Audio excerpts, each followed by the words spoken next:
A double session. Oh, okay, because in which case you can't sit there. Too much in your eyeline? No, I get mel-faced. Oh, mel-faced? Yeah, if I have a really stupid idea, she won't sort of go down as a dumb fucking idea. She'll sort of go and lean in the camera, and that's when I start going like, yeah, this is stupid, isn't it? She'll be like, maybe. But what I've got is a light. I can't see. She's blocking it. Yeah. So we want her in I want her in my eyeline. You want Mel in the eyeline. Mel in the eyeline. So Come in. No, you can. No, I need to keep a peripheral vision on her. So I go. We're all good. We're rolling this time because when I did this last time, I was like, do you want me to pour the water into there? Pour the water in there, yeah. So squeaking. But we have already started, Dan. Have we? Yeah, okay. This was the beginning. Is it? So we can say. But we're in. But yeah, on the last episode. Not a paid promotion. Not a paid promotion. However, I like to. That's a good reminder because I didn't do that in the last episode. I didn't say thank you to the Megaroo Hotel, who have given this space for us to record this podcast. And a lovely space it is too. And I'm hugely grateful for being here. What do you make of the place, Dan? You've just. I think it's really cool. I think it's really cool. It's kind of got a steampunk vibe to it. Mm-hmm. Which I really like. There's a lot of art around, which I love art. I think art's really cool. It's a different space. You wouldn't expect it, would you? Yeah, I did a quick selfie, called it a horror hotel. It's kind of got that green and red lighting, which I kind of like. But yeah, no, it's good. It's really different.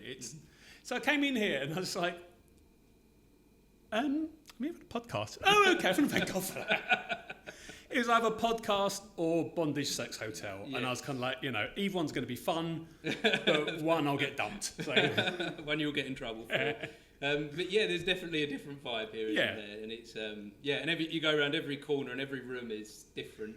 They've got different floors on here. The only trouble is, I kept on taking selfies for Instagram and people kept catching me and I was really embarrassed. And I was like, I'm doing it. I felt really guilty. I felt like I was caught with a porn mag or something. I was like, I'm really sorry. No, people do it. But yeah, so there's a bunch of really awful selfies of me now because every time I got caught, I got really embarrassed. Isn't that like a normal thing for us to all do now, take selfies? Yeah, no, I think I'm old. Yeah. Maybe it's still a bit embarrassing. Yeah, maybe. But you just see more and more people do it. It's just... It's an acceptable piece of society. It's interesting. It's just how we document our lives. Mm-hmm. It just is.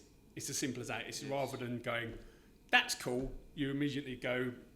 get your angle and take us. I find it genuinely quite interesting. It's going to be an interesting thing in the future when they look back on this time, because if the digital internet or whatever that thing is called doesn't just all disappear and burn out, they've got a huge amount of information about right now, haven't they? I mean, if we look back on this, I think it'll be the next evolution of whatever's taken out. I think we'll be wiped out. Right. Okay. So that's what I find really interesting because it's future. We're going to wipe ourselves out. I mean, I try not to be too political. We are burning ourselves out. We're going deep on this one very quickly, aren't we? It's the end, guys. It is the end. There's no more. It is just, greed is a disease that's spreading like a zombie virus and eating the people of this planet alive. But I think we're going to wipe ourselves out. So the next whatever, which apparently is octopuses, I've heard. They've been here for a long time, haven't they? They've been here for a long time. They don't share DNA with any other creature on Earth, which I find quite interesting. Yeah. And when they discover all the stuff, they'll just find all this crap without electricity and go, what's this blank glass plates about? What's this? These people are imbeciles. Why did they stare at this plastic and this piece of metal all day? Why did they all carry around these little plastic boxes? Yeah, right. What was all that about? They can be you take the digital information away from it. Yeah. What is it? It's nothing. Yeah, it's just a thing. Well, it's a black mirror. I was thinking, this goes back to something I was thinking about recently. How do we, when we think of like the Egyptians and we think of all the things that they had, and what we know about them, how do we not know there was not more to it than what we look at? Aliens, they did it. Yeah, exactly. The aliens, they were here once. And one of the 10 Commandments, the first things get downloaded from the cloud to a tablet. See? So it all happened before, didn't it? Maybe we're just on a circle. Yeah. We're on a repeat system where we don't know it because the internet keeps getting wiped out. Yeah. And the aliens go, come again, you did it again. We'll give them a hand again. Yeah. We'll see if they get it right. And we go, for fuck's sake, the sun only has so long. I'm connecting with this, Dan. This is where my mind goes to every day when I wake up.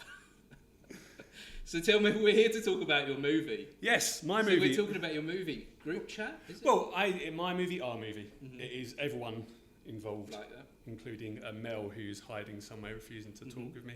But I'm on a leash. I'm on a leash there, waiting for the face of Dan, shut up and move on, which was probably just happening. There we go. Yes, yeah, I saw it. Yeah, it's called GroupChat, and it is a Screen Life horror film. My pitch was Host meets Dungeons and Dragons, and yeah, I mean, it's as simple as that. I get really tongue-tied when I try to talk about it because it's just so much. It's I can't. Also, it's very hard to talk about without spoiling it. Okay. Because obviously that's what we want for the audience. We want them to go there and experience something. So it's hard for us to. We've got to get the audience there in the first place. So we have to talk about it. But we don't want to tell them the ending. And we don't want to tell them about the surprises. It was a very, very interesting. It started quite horribly because I've done films before, and I thought I'd do slashers because slashers are cool. I mean, slashers are cool, they're fun. But some people aren't slasher people. Also, I don't think English does slashers very well. I think if you look at the great English, I mean, like Irish, Scottish films, I think we do odd better, creepy better. But slashers are cool, so I tried slashers, and it never really worked. And there was a film, an anthology I did, that I won a couple of awards for. The judges were very impressed with my section, and that was right at the beginning of my career. And I looked at it, and it was only 15 minutes, but it was about, in hindsight, it was fascinating to watch in hindsight, it was about the breakdown of a relationship. At the time, I had a long-term relationship which was breaking down. And I watched it, once I wrote it, I watched it after the relationship had broken down, went, fuck. Wow. That it was a mirror. It was insane. It was absolutely. It was called Don't Open the Door, and it's basically this guy and this girl aren't getting along, and she's on the way back, and she phones him and says, "Oh, babe, when I come, don't open the door." And he's like, "What do you mean? Don't open the door." And he's like, "Why?" She said, "I can't tell you. Just don't open it." And she gets to the door and tells him to open it, but the phone saying, "Don't open it." So it's all about miscommunication, not looking at each other in the face, and all these barricades between which. Yeah, obviously ends up killing us. Spoiler, but it's 10 years old and no one's going to watch it. But I was like, shit. So for the next film, I said, I want to do, me. That's what worked, and it was always a piece of work I was proud of. So with that film, you didn't have any idea that you were reflecting your own life. No, it was just something that naturally came out. Just came out. It was a first, I suppose, fully funded film I did. I'd got like $1,000 to make a film about a killer teddy bear called Bear Scary, which is why I wanted a puppet. Because I have a soft spot for puppets. And that was absolutely ridiculous piece of nonsense, but it was a lot of fun. But this one was it just came out. So when I was averaging about a film every 3 years, which is not bad as a full-time job, I mean, it's hard. It's hard getting money, even if you got the money. I worked for Loaded magazine at one point, making horror films for them. Fuck me, even that. even having a company. Even having a company going, there's a bunch of money, there's a set. It is difficult. I also do this as well. I sidetrack and forget. This is what podcasts are for. This is why this is not an interview. I'm not an interviewer. We're having a conversation, and like with Mel's one that I just sat down and spoke to your producer. The conversation sometimes goes all over the place. And, I think that's how our minds work, isn't it? Yeah, I've done some. I did a podcast with Lauren Barnett. Oh, that's the second name. But literally, I went blah blah blah blah blah, and then I remembered. I was meant to go somewhere. I'd got distracted, then panicked, stopped, and the other screens were just looking like that. And I was kind of like, and then just blurted something else out. So it does happen. I do forget where I go. So I kind of wish you could have a rewind and go, oh, that's where you were, Dan. Right, just get back to there. But so that was very organic. And then I was doing the film every 3 years, and then the pandemic hit and just knocked it all off. And I was kind of done. I'd have a very, very rough time with the films I made. If it's not producers screwing you around, it's distribution. And I was finished. I was like, fuck film, fuck it all, bunch of wankers, I'm done. Because, you can be passionate about these things.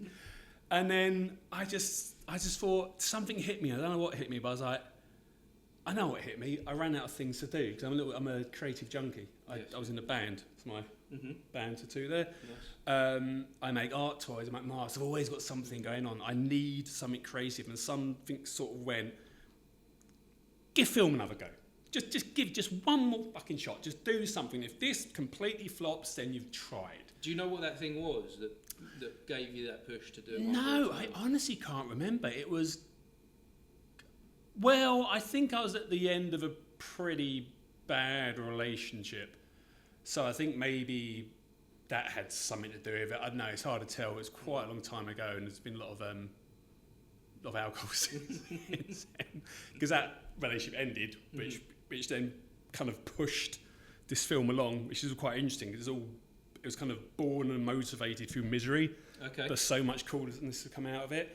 But when I was trying to think of something, I thought, I can't do a slasher because I've tried slashers. The slashers didn't work. And I thought, what's there? What's that thing inside me? And my dad passed of cancer of the everything. Like, it was traumatic as hell. And at that point, I was in a pretty bad place. I wasn't really given the space or time or mental capacity to mourn him properly. So I always kind of had it there. And I was like, that's it. That's what needs to come out. I mean, I've dealt with it as much as I could, but I never really, as an artist, you kind of just need to it comes out in a different way. Yeah, through your you need something tangible. You need something you can mould, you can get your teeth into. And I was like, that's what I'm going to do. That's what I'm doing. I thought, well, finding money's hard. So what's the cheapest way it's going to be done? I'd recently watched Host. I forget the names of the people who do it because I'm awful with names, especially when I try to think of them. But it is a fucking perfect film. I love it. I love found footage. Yes, yeah. In-world cameras, screen life, all that stuff. I fucking love it. And I love the way in which they did it and the concept of doing it all through Zoom. So Mel was talking a bit about Host with me just now, and she was saying this is a film that came out of COVID. Is that right? So So it's I haven't seen the film. Oh, it's brilliant. So what is it about that film that it's about you? a bunch? Well, it's just fucking beautiful. It's as simple as that. It is so simple. It's a group of friends on a Zoom call doing a séance, and they let something in, and that is it. And it's all done on Zoom. And I was just like, I mean, it had the cameras next to it, but each person was but the director wasn't in their house. They were all in their own homes. It was literally recorded over the pandemic. Right. And I just went, oh my God, that's fucking amazing. Because the thing I like about horror is it's inventive. It's so inventive. It is the most beautiful genre. Like, if a drama is not dramatic, it fails. If a comedy is not funny, it fails. If a thriller is not thrilling, it fails. Horror can be all of those, or it can be none of those, or it can be scary, or it can be political, it can be this. And it's why I fell into found footage. It was the evolution of horror to make it more, because I'm a big fan of haunts and scare attractions as well. Right, yeah. And I saw found footage, a melding of those, because you're literally fucking with reality. And Host did it so perfectly because what they used was things we were just learning about on our laptops. Like, you get those fake backgrounds. Right, yes, yeah. Well, I just learned about those. I mean, Mel was a techie, so she knew it. She was like, yeah, knew about it 10 years ago. But I didn't, and I think a lot of the plant didn't as well. But they were using those gimmicks we'd literally learned over the pandemic as jump scares. And I was like, oh, it's just amazing. It's just fucking amazing. So, found footage junkie, saw that, had this idea, and was like, right, well, it's got to be cheap as humanly possible, because money's very hard to come by. Yeah. And I had a very, very good idea, which Mel kind of hammered into shape. But my original thing was, I'm going to shoot a film in 3 days. And everyone laughed at me. And I said, no, we can do it. No, bollocks, you can. I said, right, treat it like a play. Got 5 actors, 5 cameras, all at once, 30-minute takes. And everyone went, bollocks. So, go to the theatre. They're up there for an hour. You're telling me you can't get someone to do half an hour take? So my original plan was to shoot it on just shoot it on Zoom. And Mel kind of went, like, no, I'll be fine. She went, yeah, but it's got to have that look. She's like, but does it, Dan? So she convinced me for 4 days, because we had a day for pickup. But yeah, so we had it quite like, that's pretty much the same way Host did. But we had one location, each camera pointing in a different direction, to make it look like another room, like in all different, like I think there was 2 people upstairs, 3 people downstairs, and yeah, just shot it like a play. It was just fucking amazing. What a great idea, because I think that's one of the big problems with cinema. And actually, this takes me to a conversation. I recently had a conversation with Wes Anderson, and I was at the Cannes Film Festival, and I was talking to him about how cinema is dying, and the room for creativity is being kind of strangled through money, through financing. If you've got an idea for a film and you're a filmmaker, you said in the early stages of this conversation, it's so hard to get things off the ground. So with that in mind, the space that we're in at the moment, you've found a way to make a film without that being a concern for you. I mean, it's still a concern. Yes, but to the point that the film doesn't happen, the film doesn't get made. But I mean, the best thing is, it's necessity is the mother of invention, said Mr. Was it Frank Zappa? It was Frank Zappa who said that. It's a good quote. Whoever said it. Whoever said it's very good. But it's true, and that was the thing is, but the thing about found footage as well is it had to be something that the bugbear of found footage is people go, oh, it's easy, just pick up a camera, run around. Yes. So no. I'm actually working on another one at the moment, and another in world camera horror film, and the logic is it has to be told that way. Like GroupChat couldn't be told traditionally. It would be shit. It wouldn't work. It wouldn't work at all. It has to be told. So the necessity of cheapness kind of helped create this story, which helped create what it was, which is this play. And essentially that's what it is. I mean, originally it was meant to be shot consecutively, all effects in camera. But then Mel stepped in again. And it'll be great, because when they do this, probably do that. So in the previous episodes of this, I was just talking to Mel about her job as a producer and trying to find out what that is. So what did having Mel on this production mean to you then? Saved my fucking arse in production is what it did. Seriously, she was an absolute fucking godsend. I'm so glad I found it. I was at Independent Horror Society. I think it was a Christmas do, and one of the guys there, Damon Rickard, I was like, I really need a first AD, and he's like, was it a first AD? I went, no, I need a producer. I think I was looking for a producer, and he went, Mel, and I was like, really? Or is it? Hang on, you're here. I'm not going to break the fourth wall. Are you producer first or first AD first when I first met you? What did I hire you as originally? I think you reached out looking for a first AD. That was it.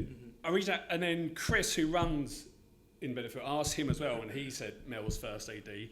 And then when I interviewed Mel, she said, well, I actually produce, but I first AD on the side. And I was like, well, that's really fucking handy. So yeah, that's how she came on.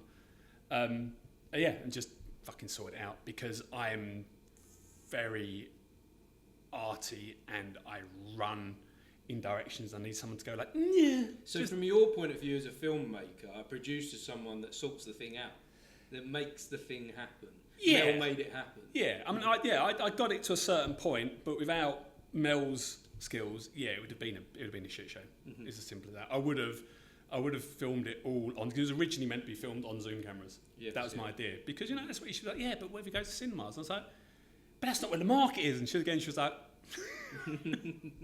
and you're getting people involved, organising, like on-set, off-set, post, pre-production.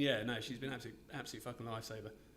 So before we blow too much steam in Mel's direction, what about the actors then for doing something like that? The way that you refer to these actors as doing something like a theatre production.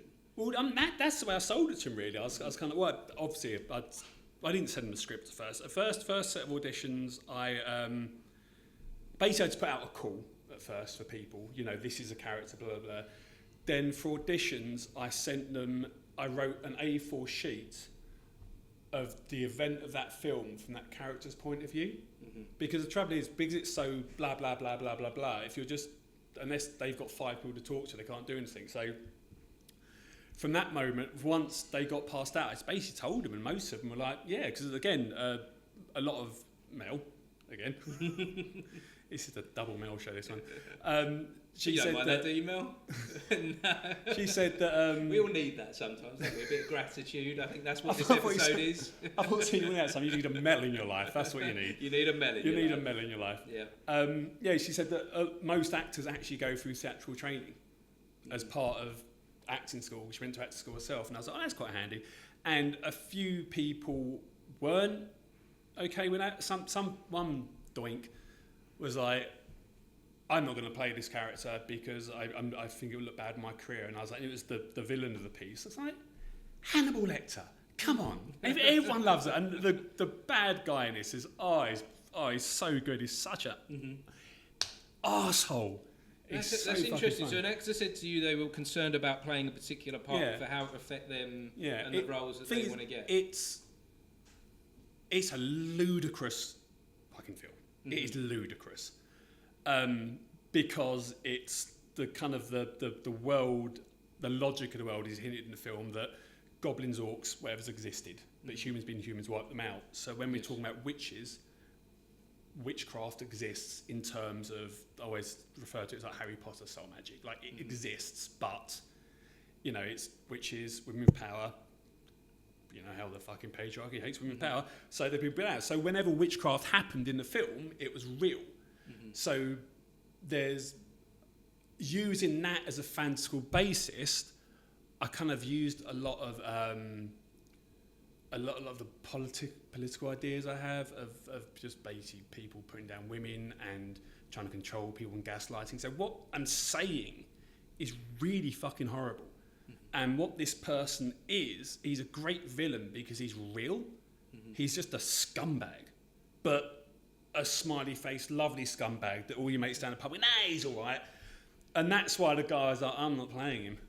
And I was like, I'm a coward, but I can understand it. I mean, I think that's, as an actor, you've got to go for it and take the bull by the horns.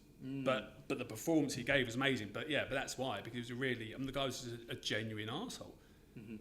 And he, gaslights people. He's very, very misogynistic, slimy, but in a very nice, charming, cheery way. I mean, to watch, he's brilliant. He's one of those. As a villain, he's amazing. He's absolutely amazing and so entertaining. As a human being, he's an absolute piece of shit. Absolute piece of shit. Sorry, I know you. So how did this idea then of this kind of character come together? Because we've spoken a bit about how this was like a reflection of your own life now, that you wanted to take something from yourself and drive that forward. Well, was there someone in your life like this then? Unfortunately, I've met lots of people like this. Yes, they're out there. I have too. And they're sort of like, everyone goes like, my dad had this wonderful phrase. He said that, damn, we're animals. And in the first 10 seconds of meeting someone, your gut tells you something. Always listen to it. Because people go, no, they're all right. Your gut's always right. So I've always had this character in my mind because I've met these people so much. And a couple of times, especially in my younger years, I've fallen them for the social graces of no, they're right. And I always wanted to portray that character who is just... I actually showed this film to a group of my friends, and one of them even kind of sided with him slightly. And I was kind of, that's interesting, because he's an incomprehensible piece of shit. But he was like, oh no, I can kind of get his logic. So I kind of wanted that character. But I did also kind of want you to kind of understand what he said, because I don't know how much can we give away from here, because she can tell I'm kind of skirting around a plot in the story. There are reasons, there are bits that are very, very close. It's a very, very personal film. Like, writing it was, the first time we wrote it, I cried. The first time I saw people acting out, it's literally like that. Oh, fucking hell. Because some of the things they say are things I felt or said. But we needed a villain. And the villain's interesting because he's my sorrow and this arsehole character kind of combined. And a lot of the characters are in it kind of like elements of me and elements of grief and denial and hiding feelings stuff. So there's, I'm sure a psychologist, you have a fucking field day with it. So what has that done for you then? Wait, see how it does. Wait and see how it does. So it was not in that sense of you just being a filmmaker, but you as a person, Dan, as having that opportunity to release something that was inside of you in a creative way. It was good. Also, the other thing is again, I say it was brought through grief. I wrote it, and then I think a month after I wrote it, my wife fucked off with a flight instructor. Are we allowed to say this? That's too personal, haven't we? I'm looking at Mel, because Mel's kind of like going... As long as we're not referring to anyone by name. That's what we avoid on this. Good. Yeah, because I don't want to badmouth anyone, but it's what happened. Mm-hmm. So, yeah. Allegedly. There you go. Allegedly. My wife allegedly disappeared or something. So that was really horrible, because we've been together 8 years. And that's part of your story as much as anyone else's, yeah. And that really messed me up. Like, really messed me up. So I wrote a story to deal with one, and I went down. Like, unfortunately, I've put on the weight. I was trying, after I started getting better, I was like, shit, I'm skinny now. To try and keep this, but I'm a fat fuck and I couldn't do it. But, so it got written to deal with one thing, but I needed something to pull me out of that. Mm-hmm. And I thought, that's it. This is it. And it's kind of nice. It's almost my dad saving me again. Okay. Because this causes trauma, but it was done for him in a way. It was I love it. He was great. He was fantastic human being. So it made me feel whole and made me have another level of connection to him, because he loved art. I mean, the reason why I do art is because of him. He was a huge fan. He always said art is what separates us from the animals, which I always liked. So for me, it was lovely. It was more than just a film. Mm-hmm. It's really a statement, and because I put that in, I didn't put that in. I just put everything in. I just literally just poured me. It's all my political views, all the things I hate. It's quite funny. So there's a lot of humour in there. There's a lot of sort of like in jokes, which no one will get apart from me, but it still works within the context of the film. So for me, it made me feel complete again. Because I was really, again, it's bad time. Hit another bad time, and this kind of dragged me out of it. Tell me more about you touched a little bit there on your dad pulling you out and he saving you again. Tell me a little bit more about that. He was just fantastic. Man, I don't know. Also, my mum's fantastic as well. Yes, yeah. But sometimes with one parent, I'm a parent myself, and I know that I have a special connection with my son, and I have a different connection with my daughter. We in our families we have different types of connections, and I think about my dad in a similar way. There's a different type of connection that my dad has helped me through some hard times that my mum couldn't have helped me through. Yeah, because there's a certain connection. Yeah, I think back to one night in particular that I went to a very dark place after taking too many substances I shouldn't have taken, and I knew the one person that would save me that night was my dad, and no one else. I knew in that dark place I needed my dad, and my dad was there within 15 minutes and helped me through the situation, and that's at 35. Not a child. At 35 years old, I still need my dad every now and then. So we have there can be a special, different type of connection. That's why when you said that, it pulled you out. It really resonated with me. I feel like maybe your dad has guided you in some way in this. Where would you see? Oh, I mean, he's the one I stayed up at night watching horror films with. Mm-hmm. He was the artist, the one, the great lover of art. So a lot of me is moulded by him. Like when people would never had girlfriends and met my dad, they were like, "You make so much more fucking sense now." Just like there's you meet someone, you meet their parents who will go, "Oh, I see where it comes from now." So we definitely had a very, very good relationship. Mm-hmm. And how has that informed your art? I mean, it's everything really. It was his encouragement, his love for it. I mean, he loved art. Like he had this. My house is like a museum of horror and nerd shit, and it's my parents have a big house, and everyone says it's a mansion. It's not a mansion. It's a big house. There's a difference, but fuck me, is it large? And he had this logic where you shouldn't go more than 2 meters without seeing a piece of art.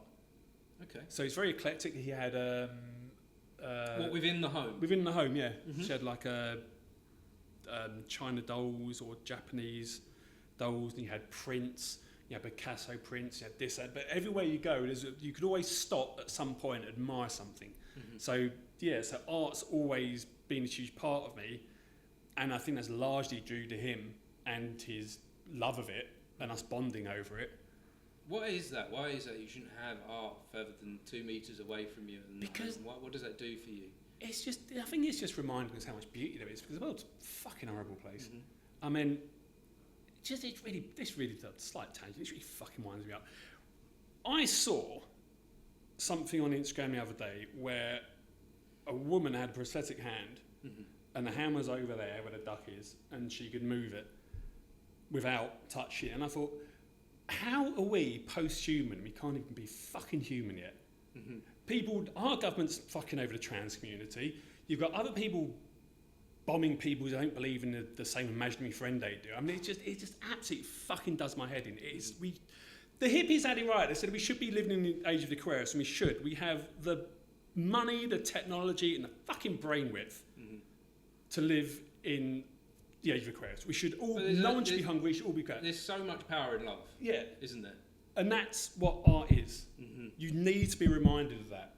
If not, the world would just be fucking grey and horrible, and all just top ourselves. And that's really coming from a horror filmmaker as well. Some of the outside world might be like, how does that connect? We're talking about love all of a sudden? What's going on here? How does a horror filmmaker ground themselves in love? Horror's love. Horror's great. Horror's honest.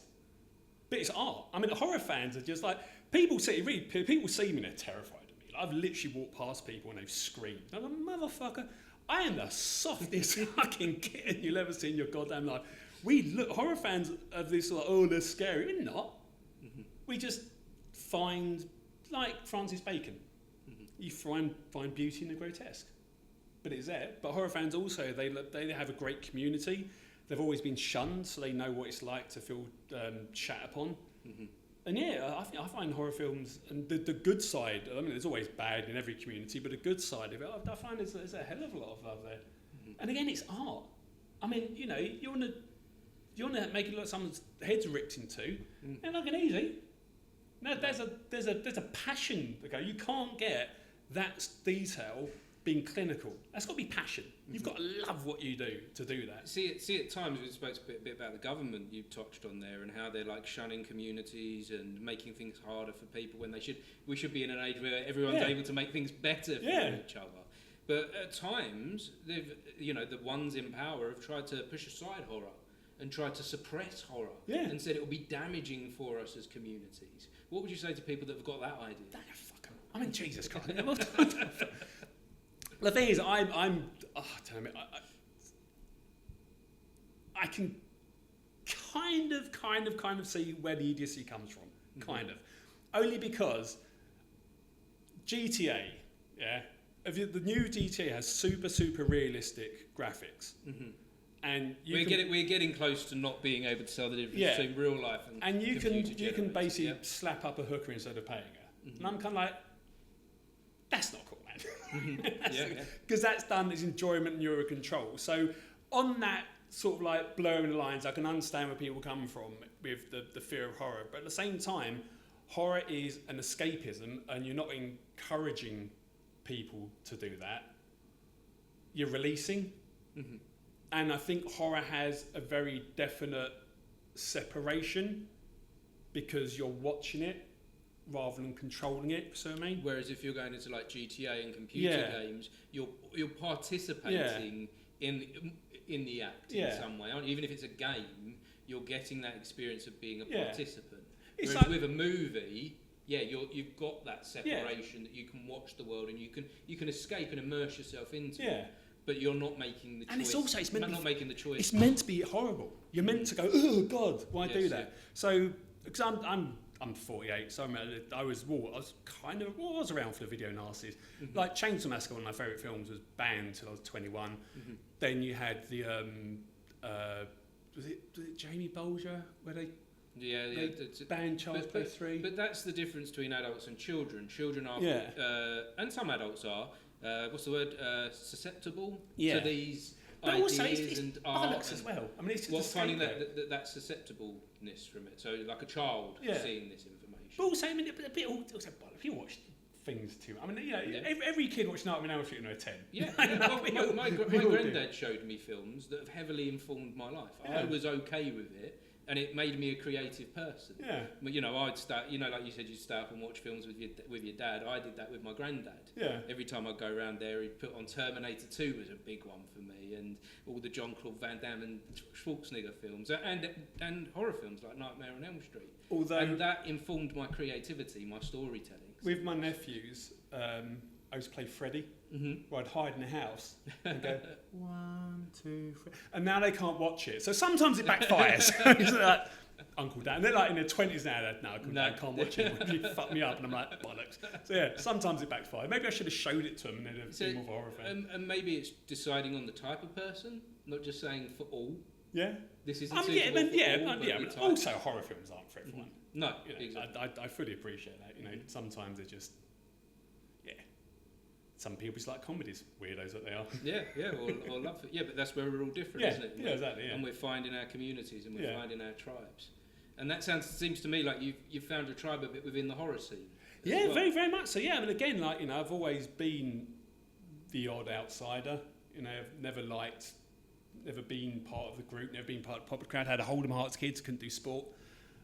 So yeah, sort of like the nerd and outcast is definitely where I felt most comfortable. Mm-hmm. And I think again that's where horror came in, because horror had a kind of honesty that even as a kid I think I appreciated that Disney films didn't.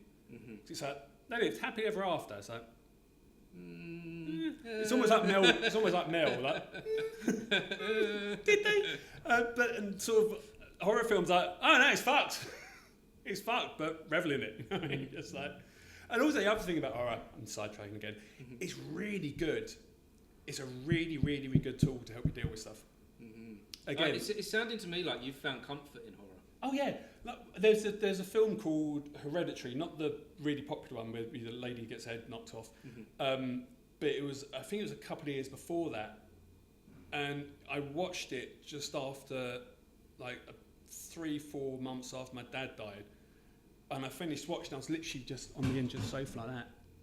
And my partner's like, you alright, Dan? I was like, no, I'm really fucking not.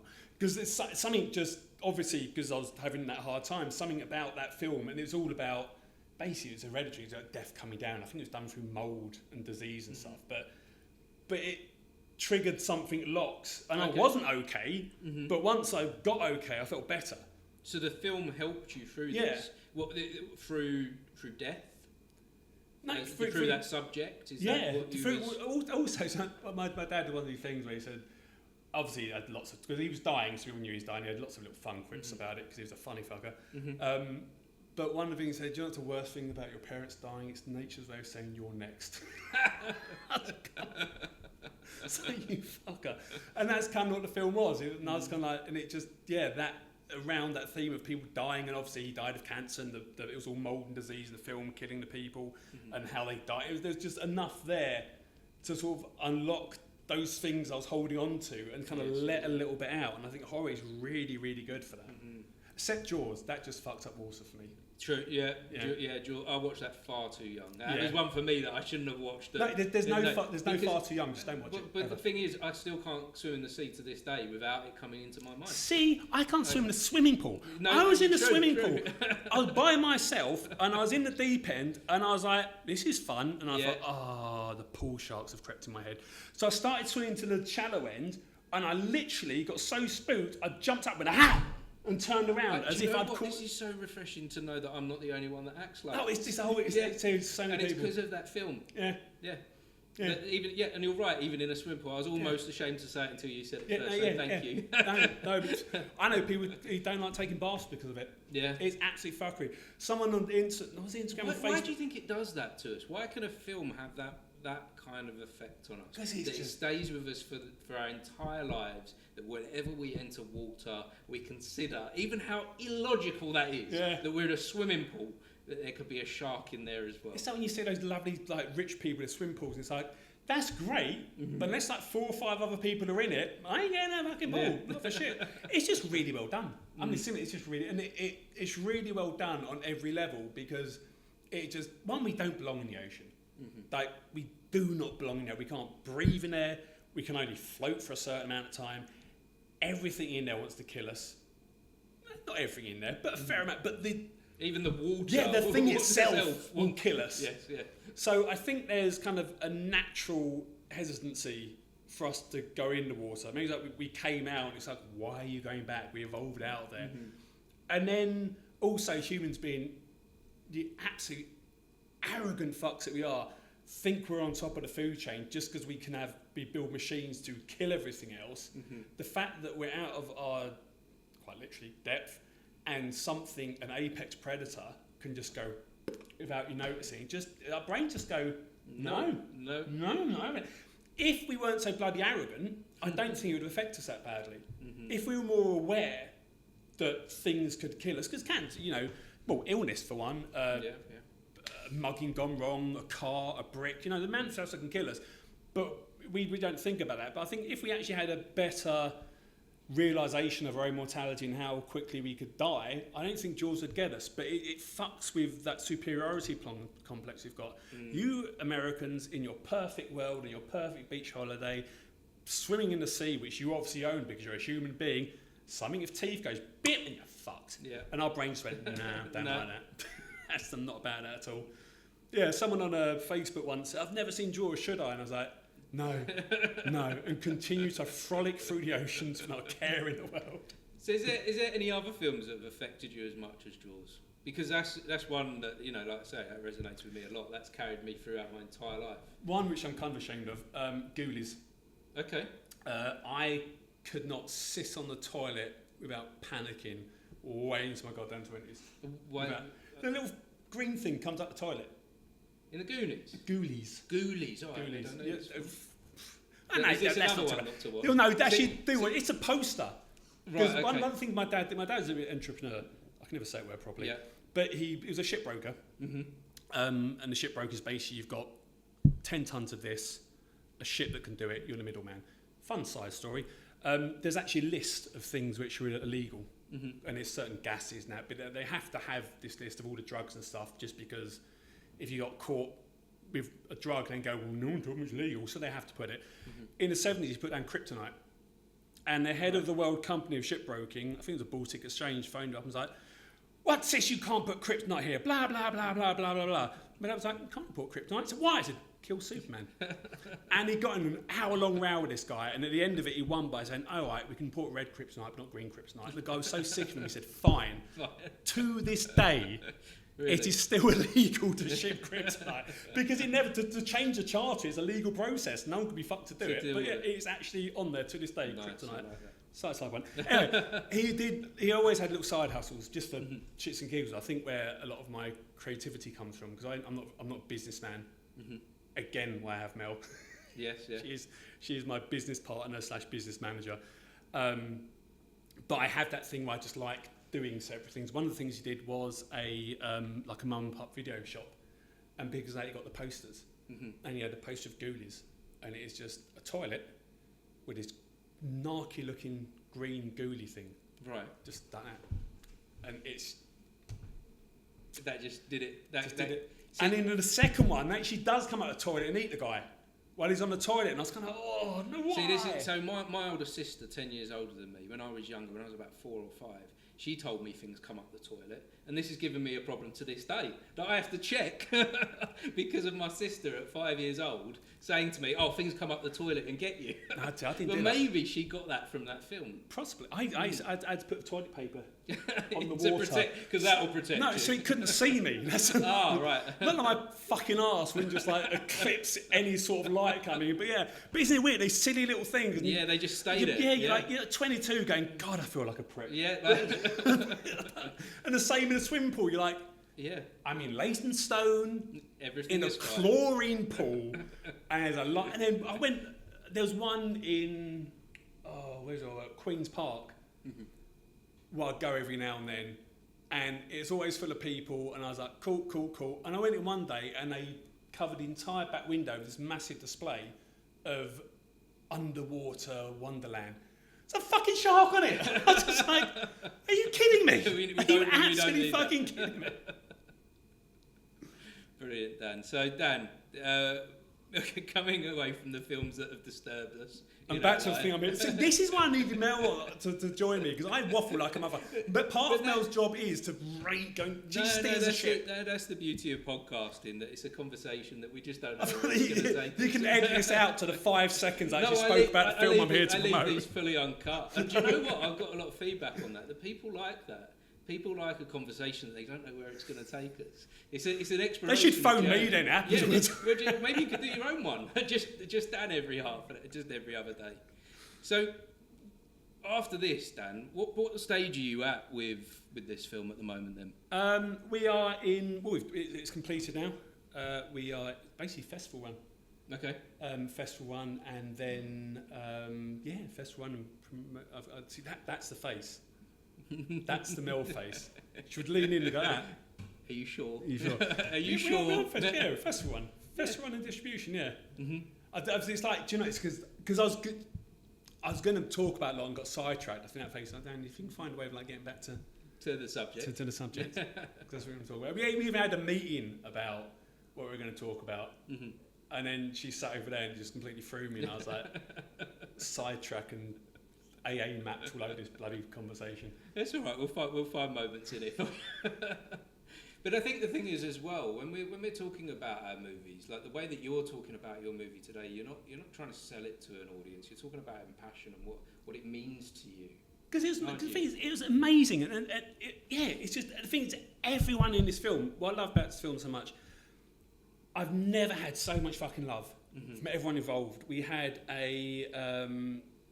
Jennifer Jones, we got in, who's an acting coach, and it wasn't a paid gig for her.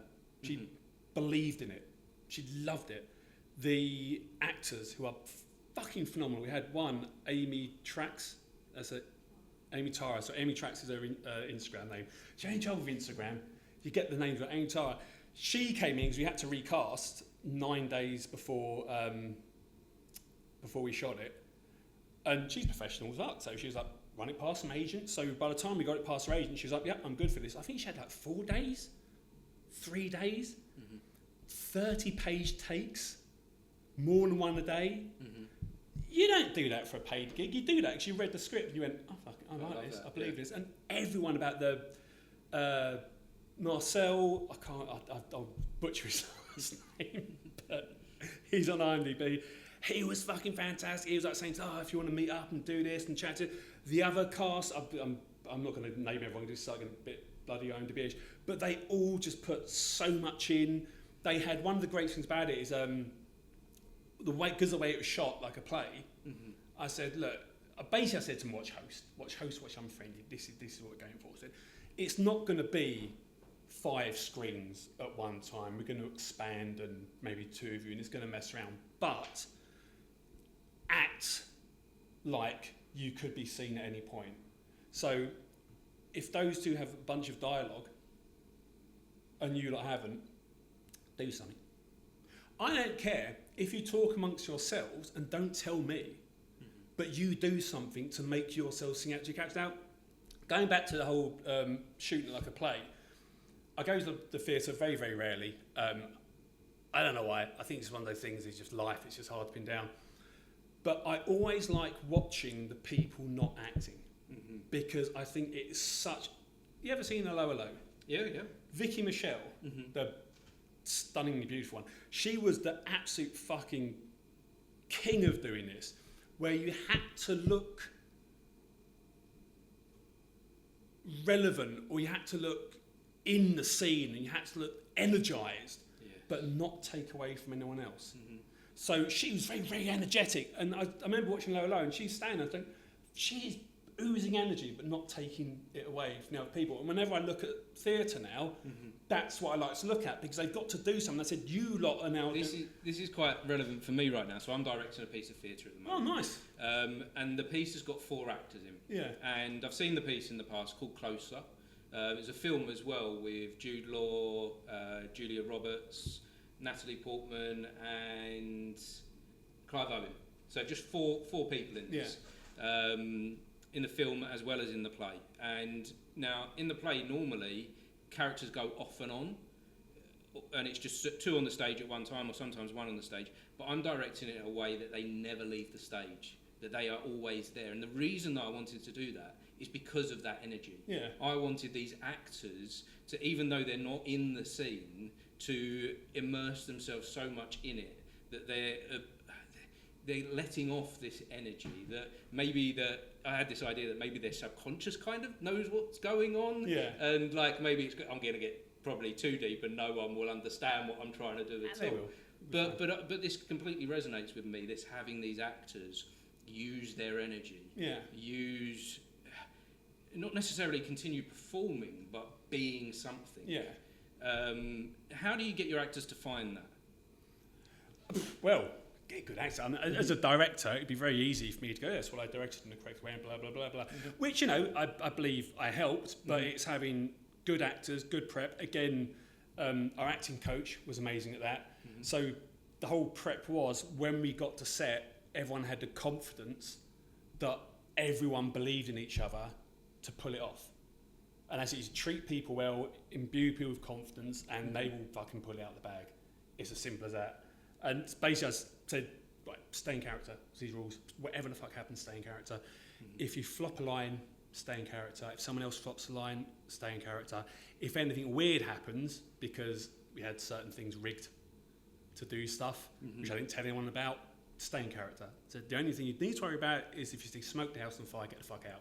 But apart from that, stay in character. And they did. There's bits where I was watching the finished film and I was like, that's not in the script, that's not in the script, that's not in the script.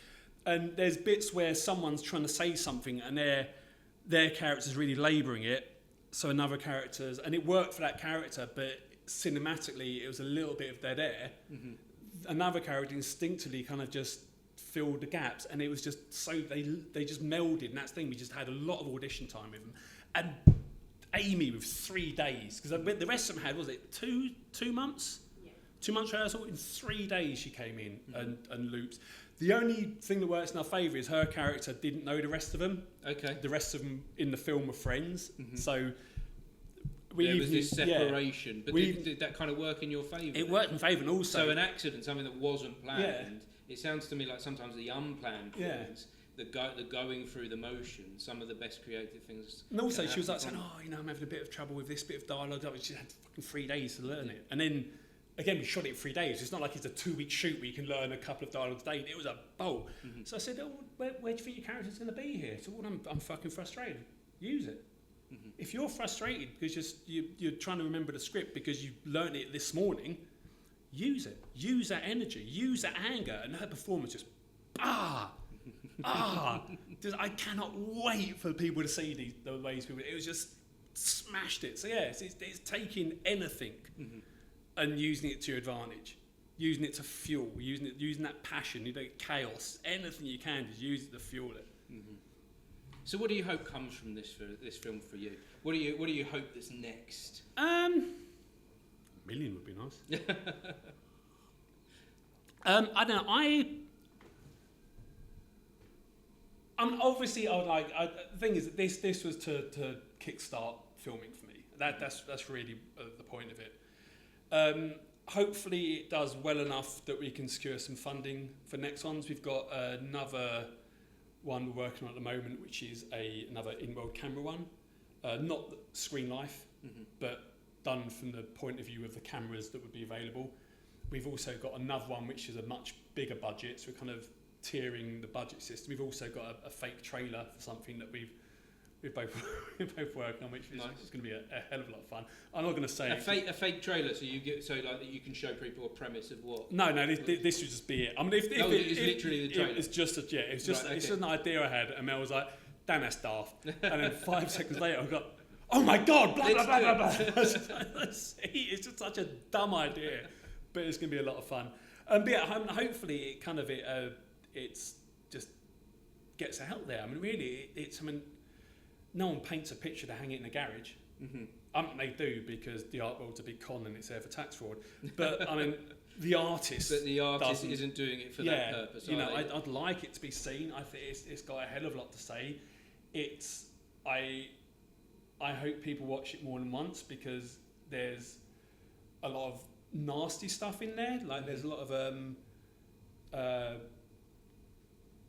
like it touches very heavily on misogyny, on partner abuse, on almost date rape.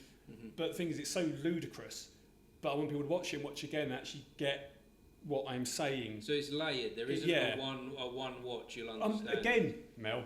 So I was trying to explain it to someone. I was going blah blah blah blah. And Mel said to me, went, "It's layered," is what it is. So there's a hell of a lot going. So and that's one of the good things about art. I want people to be able to have that conversation, and I want people to recognise this little fucking prick, and recognise what they're like, and people to go, because it's true. Because when we had the we had two characters set up for lead, which were both kind of neck and neck, and I was veering towards one, but I wasn't sure, and I basically showed the audition tapes to a bunch of girls at work, and the audition tape was obviously it was the film's events from that character's point of view. Okay. And now I went him, and I was like, why? And I said, well, he's a moustache-twirling villain. He's your classic villain. I've met him. I know him. That's what makes him terrifying. That is an actual person. Yes. Yeah. So this reminds me of a guy that I once knew, a guy that was older than me. He's passed on now. But everyone that would meet him, they'd say, "Oh, he's such a lovely guy," and you'd be like, "Nope, you don't know." There is other sides to people sometimes, isn't there? I mean, people are complex. You know, we all have bad points and good points and this and that. Yeah, but there are some people who are just very nasty. And there's an interesting story to be told and more realism if we pick those real people. Yeah. Rather than the Disney villain. Yeah. I mean, the Disney villains have their place in Disney films. But horror, I mean, okay, I've got like all these sort of nonsense like Captain Spaulding's killer clowns from outer space. These are all very silly, over the top ones, which I love. Iconic images that cement horror, don't and they? They're great. They're great. Yeah. They're fun, fantasy, silly characters that I don't know why we back, because he's a murdering bastard. Well, actually, the killer clown from outer space, he's all right. It's just an alien wanting a snack, I suppose. But genuinely, you know, I really shouldn't be backing these people. But I'd love just the actual human. I mean, George A. Romero had it right. It's people. It's people. We're the scumbags. It's not the zombies. Zombies are just doing what they do. It's wanting and munching. It's people who are all shitbags. Well, who are the Walking Dead? Exactly. And that's what I'd like for this film. I'd like people to be able to look at it and maybe have those conversations of like, oh yeah, so and so's like, or I know that. It's also a lot of fun as well. I think it's quite funny. So I'd like people to enjoy it. And again, it would be nice if it did well enough to get us noticed, or people interested in the next film. I mean, I see this very much as the beginning of my next step of my film career, film journey, whichever way you can look at it. Yeah, there's more creativity to come from you. There's more stories. This just opened Pandora's box. Because this one came out, and then I was like, no, that's it, I'm done. And can we say names of the other films? Working titles, ideas. The working titles is very obvious what it is, especially for the trailer as well. I'm never going to say the trailer thing until it's done. But something, it just maybe not other traumas, but I've quite a dim view on influencer culture. I think like everything, I think it could be good. I think people could be out there going, look, this is what's actually happening on the street when you. And I think there is that side of it, that sort of like punk rock, people taking the power back, which I really support. But there's that other corporate wannabe, I want to make millions off. That's what influence culture has become. Yeah. It's become, I sell a handbag, I sell sunglasses. Whereas influencing people isn't about that, is it? It's about making us think. Yeah, and also it's also influencer. Like your influence. It's something. They're telling you what to buy. Yeah. That's all they're doing right now. Yeah. So I've kind of that shot off from my brain. So I'm currently working on scripts about that. And then something else kicked off, and I was like, oh, this. So I've kind of, and also I've never considered myself a writer. I wrote that first 15-minute section. Then the next feature I co-wrote, and I basically wrote the death scenes. and the writing partner did the rest. And the one after that, someone else writes, here's an idea, someone else. I've never really considered myself a writer till I did GroupChat, and enough people, and I started with friends and family, and then started going to professionals I know, and enough people went, "You're really fucking good." And I was like, "You think?" He said, "Yeah." He said, "You need, like, again, it's Chris from Independent Horror Size." He was like, "You need to make this. Like, I don't care how you do it. You need to make it." And I was kind of like, "Oh, fuck me, maybe I'm right then." Yeah. Which, being dyslexic, bit of a shock. So once now I've kind of learned I've writing, it's kind of like I've got a new toy. Yeah. So I can do this. Yeah. I don't have to convince someone else to write. I can do it myself. What do you think does that to us, that makes us go, "Oh, I'm not this thing," or "I am this thing"? What do you think stops us from going, "I'm a writer"? Because you've done the thing. So up until that point of validation from others, what was stopping you from saying don't that? think we're allowed to celebrate ourselves. Do you want some water? Do you know what? Thank you. It's only come from the tap. This has not been. That's This is fine. not like backwashed or anything. That keeps going. I don't think we're allowed to celebrate ourselves. Someone can say to you, "You look good today," and you go, "Oh, thank you." If you go, "I look good today," people go, "Fuck off, you arrogant bastard." I think there's something that's societal-wise has been laid upon us, and I don't know how and I don't know why. Maybe I should read some more Noam Chomsky and find out. But we're not allowed to celebrate ourselves. We need validation, which is why selfie culture and influencer culture has come so big, because it's that validation. We can't give it to ourselves. And I think that lack of permission to celebrate ourselves without being instantly put down, we need it from other people. So even when you've done something, everyone talks about imposter syndrome, even when you've done something, like a group chat, everyone said, "What's it about?" I said, "It's fucking good." And they were like, people were shocked. And I was like, "You wrote it?" I said, "Yes, I wrote it. It's fucking good." I mean, bollocks. I'm not having this. I'm not going to downplay. I'm not going to go, "Yeah, it's okay." So no, it's a fucking brilliant script. But I really had to. You're proud of the I'm thing that you've proud of done. it. I'm Yeah, there's no massively doubt. proud. It is such a good script. But we're not allowed to say that. Well, maybe we should say that. Yeah, no, damn fucking right we should. Maybe that's where more of the love will come from that we Exactly, spoke about. yeah. And maybe that's more where... I am beautiful and I'm a good fucking writer. And that's as simple as that. But so once I got to that stage, I wrote more. It's obviously being dyslexic, I find. I've got a bunch of friends who are ADHD and they're like, "Dan, you're ADHD." See, I had people in my life tell me I couldn't write because I'm dyslexic as well. Yeah. And people would be like, "What are you doing that for?" I've been involved with theatre for a long time. And people within that space would go, "Why are you wasting your time doing that? Why are you wasting your time trying to put on a play?" And 10 years ago, I wrote my first play and put it on. And I haven't stopped since. But if I'd have listened to everyone else, there was quite a big group of naysayers before that.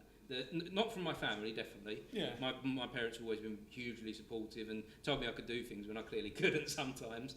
But I did have a group of people in that community would be like, "No, just stay in your box, Martin." Yeah, but people are jealous as well. Because people don't have their own confidence, they'd rather see someone else fail because it justifies their lack of motivation than let someone win. I'm a cheerleader. I'm chatting to someone on Instagram, some random person I've met who showed me little videos, and I'm like, "It's fucking brilliant, blur." And they're like, "Oh, thank you so much for them." Like, I will cheerlead any artist, anyone. My friend, he does Dean the Dad does all hot sauce. Every single thing he does, I'm like, "Oh, thank you, amazing, blah blah." Because a win for my friend or a win for any artist is a win for me. We need to do this. It's building something up. Yeah. Yeah. There's too many in society, in cultures that want to keep people at a comfortable, nice level where they understand where you are. I don't like to refer to the podcast too much, but when I started doing this, those same people that told me not to do writing, that I carried on doing and did quite well, it was ones that also said, "Podcasting? What? I don't get it. And I've kind of learned to not ask for permission from these people and not tell them what I'm doing and just do the thing. Yeah. They can catch up. They can work out what I'm doing later on. Yeah, just do it yourself. Just fucking do it. But again, I don't even think it's as insidious as I made it sound. But it is. No, I don't think these people that were naysayers. They mean it. No, I don't think these people that are naysayers are purposely thinking through what they're saying. But that's what it is because they've been made to feel that they can't do anything, and it just. So spreads. when they're saying you can't do something, they're really saying I can't do it. Yes, I can't do it, and I want you to do it. Yeah. But if you do something, oh god, that makes me look a bit shit, doesn't it? Yeah.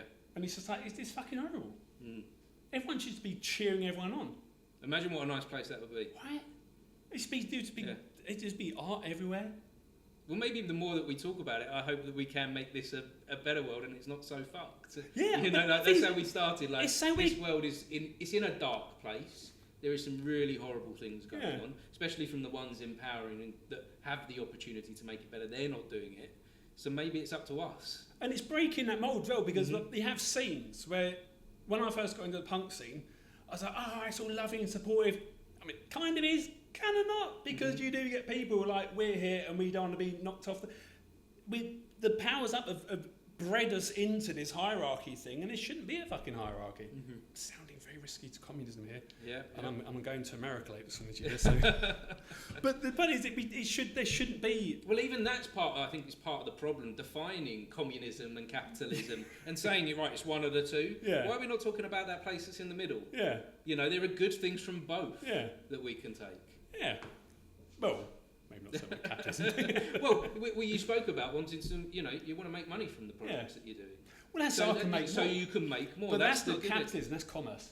Ah. That's different. Okay. So like so maybe that's more in the middle. Yeah. You grow mangoes. I make shoes. I want mangoes. You make shoes. We swap. You can eat. I can walk around my mango field and pick mangoes. That's commerce. Capitalism is constant growth. That's impossible. I mean, it's technically impossible.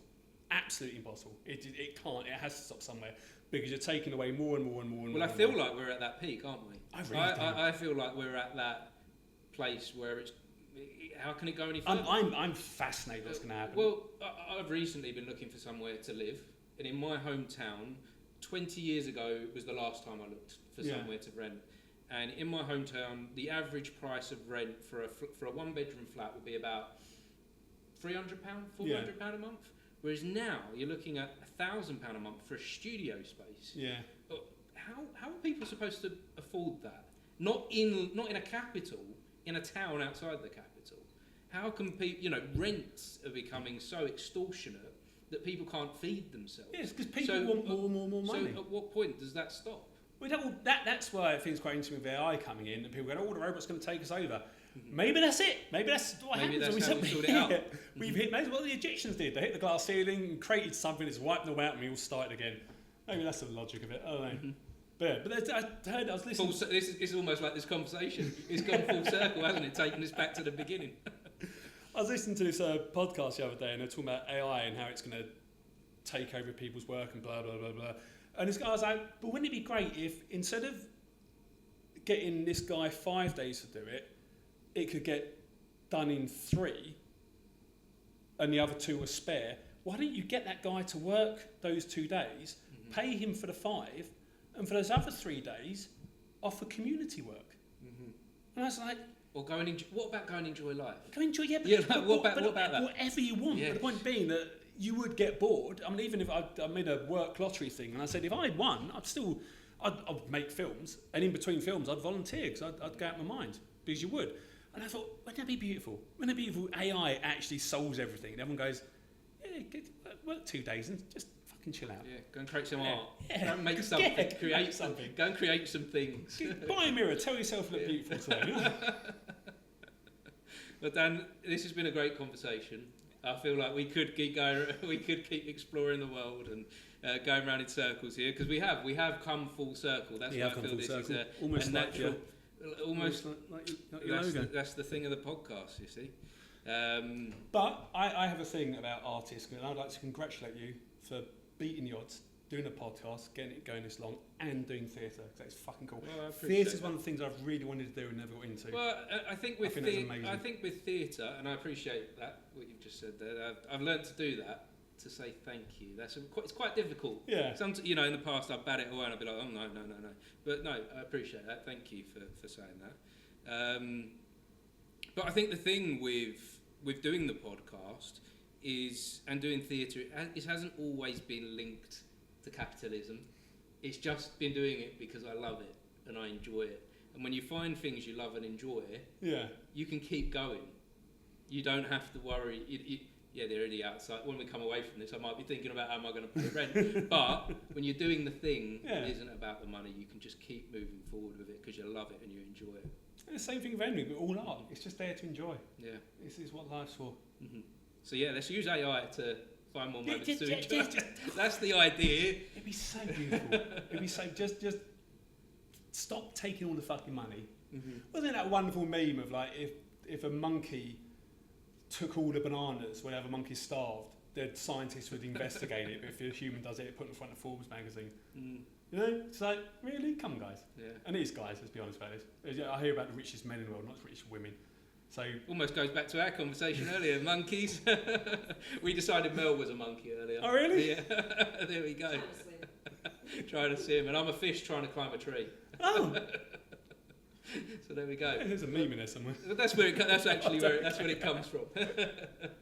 Apparently, Einstein said it. So apparently, but there's no proof.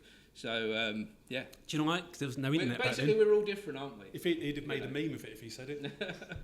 Be there on TikTok, big bushy moustache. Well, this has been a great conversation, Dan. Yeah, I've enjoyed it a lot. So much. So even though I slightly ping-ponged. Like I said, that's the whole point of this. So where do we find your film then? Where can we find out more information about GroupChat? Well, if you want to follow my Instagram, Cyril _ and _ horror stuff. Cyril as in the stuff you eat, because I'm obsessed with American cereal, which is just why you didn't get me talking about that, because this has gone a hell of a lot longer. There's a cereal bar down the road, isn't there, in Camden? Fuck cereal bars. No, you're not into that. No.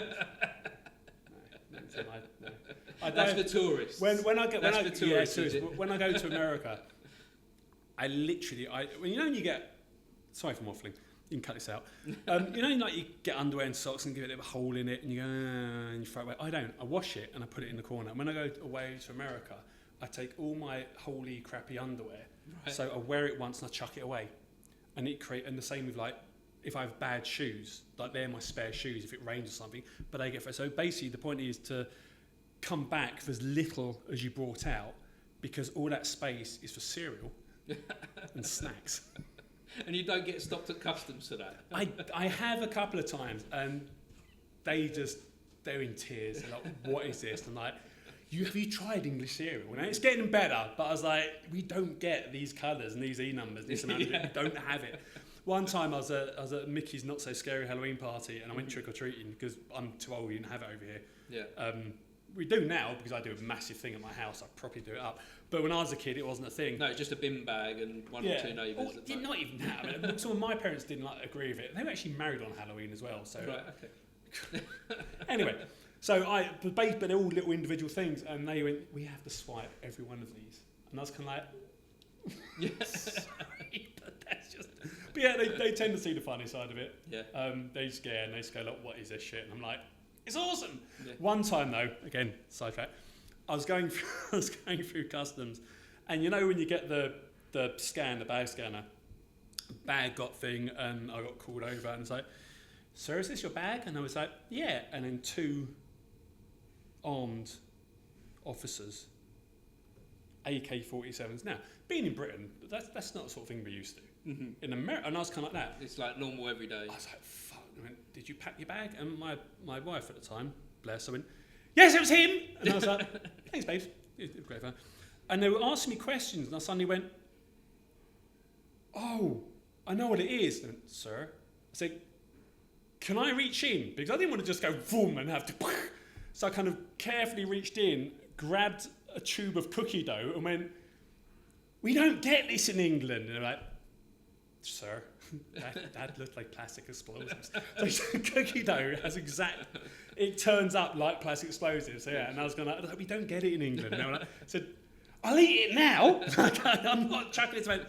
So just put it back in the bag. Maybe you need to label up your suitcase with warning cookie dough inside. I've never brought cookie dough back again. I thought it wasn't worth the risk. Because so far they've been very good. And they didn't give a shit. Because what's cereal over there, like $3? Yeah. So a suitcase of cereal was like, what, $15, $20? It's not like I'm bringing back Gucci or anything. It's fucking... And is there any difference with the shop? Like on Oxford Street, you've got shops that sell all the American sweets and everything. Has it been filtered? Is it the same? Oh yeah, it's just like 10 times as much. Right, okay. Well, I used to have a cereal dealer on eBay who used to sell them for like 10 quid a box, which would be, they'd be $3, $4. So it'd be about 10 quid, so it was an 8 quid markup, 10 to 15 quid a box. And yeah, it's the same stuff, but it's just how else are you going to get it? But my logic was, and my mates were like, oh, well, you spend 15 quid on a box of silver for. I was like, how much is that wrap of cocaine? 70, 80 quid? This is what you need. Yeah, we all have our drug, we have our treats. Yours is cereal. Mine's Fruity Pebbles, yours is cocaine. I mean, so who's doing more damage to their bodies here? What is the cereal? What cereal should I be trying out next time I go over to the States? Oh, motherfucker, please, right, okay. Right. What is it that I'm getting? Right, okay. How sweet is your tooth? Yeah, I've got a sweet tooth. Okay. Yeah, I like Lucky Charm. Is that? You're like, oh, he's brought up Lucky Charm. He knows It's nothing. I can't fucking sound like it. Original Lucky Charms I hate. With a Right, passion. okay. The Lucky Charms shoot-offs, a lot of them are really nice, but original Lucky Charms, ugh. There is one called Fruity Pebbles, which is just amazing. It is just, I mean, it's fucking, it's not fruit, don't it? It's almost like Starburst. You know, it's like, this is strawberry. Like, fuck, it's strawberry. It's pink and you've given it that name. It's like that. It is one of the most distinct flavours I've ever had in my life. And it is amazing. And they're brightly coloured. They're kind of like, it's like someone dyed Rice Krispies neon and squished them. Okay. So they're little flat things. They don't snack cover, but little flat things, and they taste amazing. Then you've got Captain Crunch berries. And then if you want to go one step above that, get Captain Crunch Oops All Berries, because Captain Crunch are little vanilla, I think they're meant to be barrels. And then you've got these luminous crunchy berries. So the Oops All Berries is just those. After the second bowl, your mouth goes a little numb. It's brilliant. Also turns your poo green. Okay, so there's definitely something in there. Oh yeah, it's a reason we don't get them over there. It's full of awfulness. And then ultimate sugar is Fruity Pebbles with marshmallows. That's the stuff, isn't it? That's that. But cause what I do is I have them like as a treat on the weekends. But yeah, a bowl of that Saturday morning. Oh, nice. Oh, I'm so, really saw you out for the weekend. Yeah. Oh, it's amazing.